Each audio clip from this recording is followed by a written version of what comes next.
शेतकरी बांधवांनो नमस्कार. महायोजना दूतमध्ये तुमचं स्वागत आहे. सर्वप्रथम तुम्हाला प्रजासत्ताक दिनाच्या खूप खूप शुभेच्छा. मित्रांनो, राज्यामध्ये सध्या ॲग्रिस्टेक म्हणजे फार्मर युनिक आयडी कार्ड ही योजना राबवली जात आहे.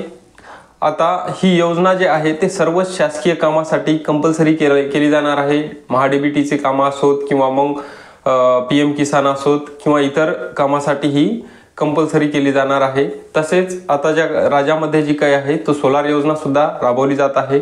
तर या सोलार योजनेसाठी पण ही योजना जे आहे ते फार्मर युनिक कार्ड जे आहे शेतकरी ओळखपत्र हे कंपल्सरी केलं जाणार आहे का? तर कंपल्सरी केलं जाणार आहे. तर मग कधीपासून ते कंपल्सरी केलं जाणार आहे हेच आजच्या या व्हिडिओच्या माध्यमातून आपण जाणून घेणार आहोत. तत्पूर्वी तुम्ही जर चॅनलवर नवीन असाल तर चॅनलला सबस्क्राईब करा आणि शेजारी जे काही नोटिफिकेशन बटन आहे त्याला सुद्धा प्रेस करा. मित्रांनो, केंद्र शासनाच्या माध्यमातून जे काही शेतजमिनी आहेत तर त्यांना एक विशिष्ट ओळखपत्र म्हणजेच आपल्या साध्या भाषेत जर सांगायचं असेल तर शेतीचं आधार कार्ड देण्याचं ठरवलं होतं. काही राज्यामध्ये काही दिवसापूर्वीच हे प्रकल्प चालू केले होते प्रायोगिक तत्वावर. आपल्या राज्यामध्ये बीड जिल्हा, जालना जिल्हा याच्यामध्ये हे प्रकल्प अगोदरच प्रोजेक्ट राबवले होते. त्यामधल्या शेतकऱ्याच्या नोंदणी केल्या होत्या. आता सप्टेंबर ऑक्टोबर मध्ये हे पोर्टल जे काय आहे ते खुलं शेतकऱ्यासाठी ॲग्रिस्टेक नावाचं पोर्टल होतं. ते शेतकऱ्यासाठी ओपन करून दिलं होतं की तुम्ही डायरेक्टली त्याच्यावर नोंदणी करू शकता. तर याच्यामध्ये दुर्दैवानं 4000च राज्यामध्ये शेतकऱ्यांनी नोंदणी केल्या होत्या. मग हे सर्व पाहता आता यांनी 15 डिसेंबर पासून या ॲग्रिस्टेक कार्डसाठी एक मोहीम राबवण्यास सुरुवात केली.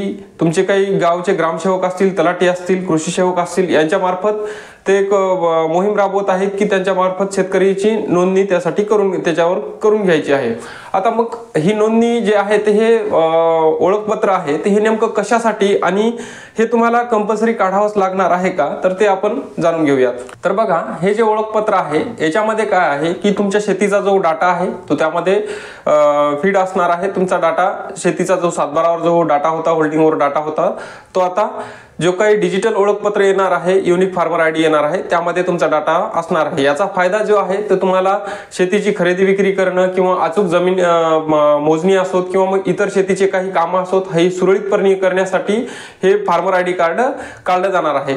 दुसरी गोष्ट, तुम्हाला ज्या काही शासकीय योजनापासून लाभ मिळतो, जसं महाडीबीटी अंतर्गत मिळणाऱ्या ज्या काही योजना असतील, तुमच्या जेही त्याच्या अंतर्गत योजना मिळतात त्यासाठी सुद्धा हे फार्मर आयडी कार्ड हे कंपल्सरी केलं जाणार आहे. दुसरी गोष्ट, PM किसान योजना आहे, यासाठी सुद्धा तुम्हाला जे काय आहे ते हे कार्ड आहे, फार्मर युनिक ओळखपत्र जे आहे, फार्मर युनिक कार्ड आहे, हे तुम्हाला कंपल्सरी केलं जाणार आहे.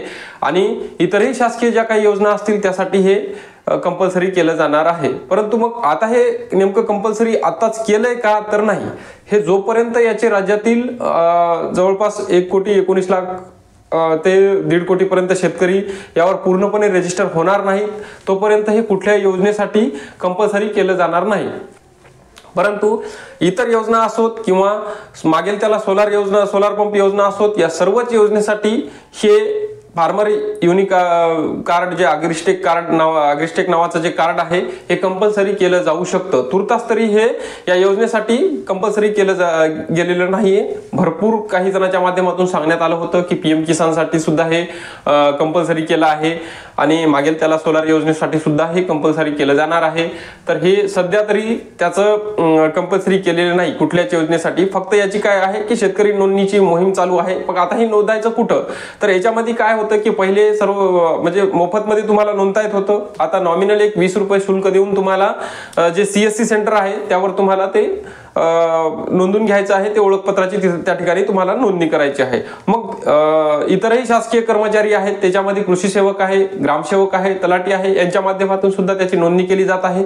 ती नोंदणी केल्यानंतर तुम्हाला जे काय त्यांच्या मार्फत जे युनिक ओळखपत्र आहे ते मिळणार आहे. आणि हे ओळखपत्र जे आहे ते शेतकऱ्यांना काढणं हे कंपल्सरी आहे. येणाऱ्या काळामध्ये लवकरच शासन जे आहेत सर्व शासकीय योजनासाठी याला जे काय आहे ते कंपल्सरी करणार आहे. त्यामुळे जे काय आता ही मोहीम चालू आहे, या मोहिमेअंतर्गत जे काय तुम्ही हे ओळखपत्र आहे ते लवकरात लवकर तुम्ही नोंदून घ्या, रजिस्टर करून घ्या, जेणेकरून तुम्हाला येणाऱ्या काळात शासकीय योजनेचा लाभ घेण्यासाठी तुम्हाला कुठल्याही प्रकारची अडचणी जाणार नाहीत. त्यामुळे सध्या स्थितीमध्ये तुमच्या गावचे CSC सेंटर असतील, तुमच्या गावचे तलाठी, ग्रामसेवक किंवा कृषी सेवक असतील, यांच्या अंतर्गत जे चालू आहे मोहीम, त्या मोहिमेअंतर्गत सहभाग घेऊन तुमचं जे काय आहे ते ॲग्रिस्टेक नावाचं जे कार्ड आहे ते त्या ठिकाणावर तुम्ही काढून घ्या, म्हणजे येणाऱ्या काळात तुम्हाला अडचण जाणार नाही. तर हेच अपडेट आपलं होतं की तुर्तास तरी कोणत्याही योजनेसाठी, PM किसान योजना असो किंवा मागेल त्याला सोलार योजना असो, या योजनेसाठी किंवा इतर कोणत्या शासकीय योजना असतील त्यासाठी हे कंपल्सरी केलं जाणार नाही. हां, पण नक्कीच भविष्यामध्ये